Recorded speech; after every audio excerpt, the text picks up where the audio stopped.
मृत्युलोक में जो भी पुरुष और स्त्री हैं, पुरुषों के सम्मान के लिए उनके नाम के आगे स्त्री लगाया जाता है, स्त्रियों के लिए श्रीमती लगाया जाता है।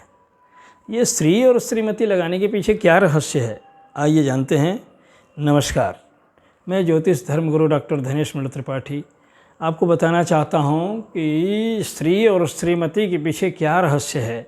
पुरुषों के नाम के आगे सम्मान के लिए श्री ही क्यों लगाते हैं। ये हमारे भारत देश में है, अन्य देशों में तो मिस्टर पता नहीं क्या क्या लोग लिखते हैं, लेकिन हमारी भारतीय संस्कृति यही तो है, विशेषता है। सर्व सनातन धर्म के सूत्रों से ओतप्रोत है, उसमें रहस्य छिपे हुए हैं, शुभता छिपी हुई है।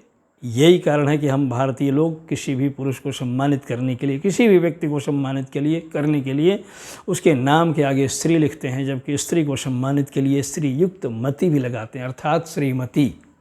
क्या मतलब है ये स्त्री माने क्या होता है? स्त्री माने होता है लक्ष्मी।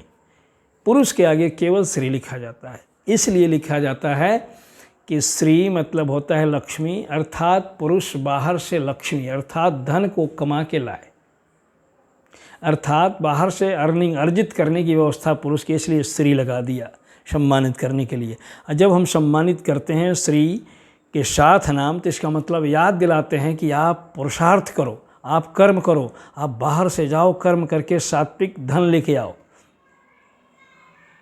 स्त्री कह करके बार बार याद दिलाया जाता है कि धन लाने के लिए, संपत्ति लाने के लिए योग्य पुरुष है, उसका कर्तव्य बनता है कि वह धन वैभव एकत्रित करे। आप अगर नहीं कर रहे हैं तो आपको स्त्री लगा के याद दिलाया जाता है, तो इससे सम्मानित तो होते ही हैं। सच पूछिए तो परोक्ष रूप से ये आपको याद दिलाने का भी काम करता है। आपको ध्यान रखना चाहिए कि स्त्री मतलब धन युक्त।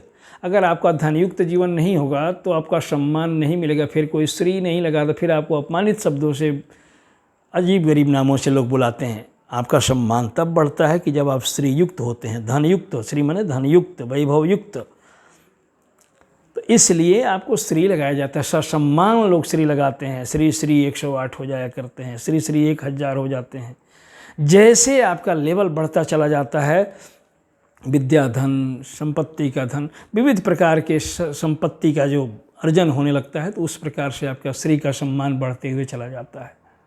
लेकिन ध्यान रखिए, सामान्य गृहस्थों के लिए बस इतना ही है कि वो अपना कर्म करे, सात्विक कर्म करके धनार्जन करे। सात्विक कर्म क्या है? अकृत्वा पर संतापम अगत्वा खल मंदिरम अनुलंघ्य शताम मार्गम जत स्वल्पम अपि तद्बहु। दुष्टों का दरबार किए बगैर, किसी को सताए बगैर और धर्म के मार्गों का उल्लंघन किए बगैर जो थोड़ा धन होता है वो बहुत काम करता है। अर्थात सात्विक कर्म करके आप धन अर्जित करिए। और धन अर्जित करके क्या लेना है, क्या करना है? लाना है और घर में रखना है। किसके जिम्मे देना है? पत्नी, जो देवी रूप में है, जो घर की लक्ष्मी है।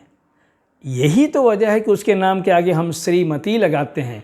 आपने श्री तो दे दिया, लेकिन मति लगा। मति में क्या होता है? बुद्धि, अर्थात श्री का जो संरक्षण करे, संवर्धन करे, ठीक से उसे प्रयोग करे, उसको श्रीमती कहते हैं।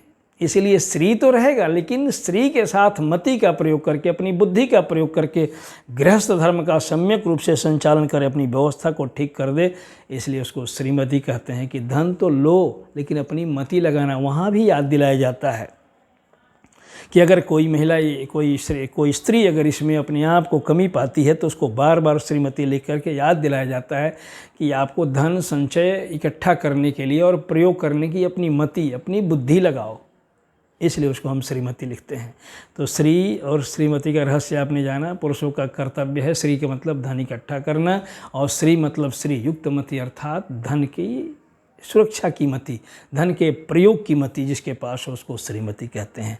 इस प्रकार से हम श्री और श्रीमती से सम्मानित तो करते ही हैं, लेकिन सम्यक शुद्ध और सात्विक जीवन जीने के लिए भी हम श्री और श्रीमती का प्रयोग करते हैं। बहुत बहुत धन्यवाद। नमस्कार।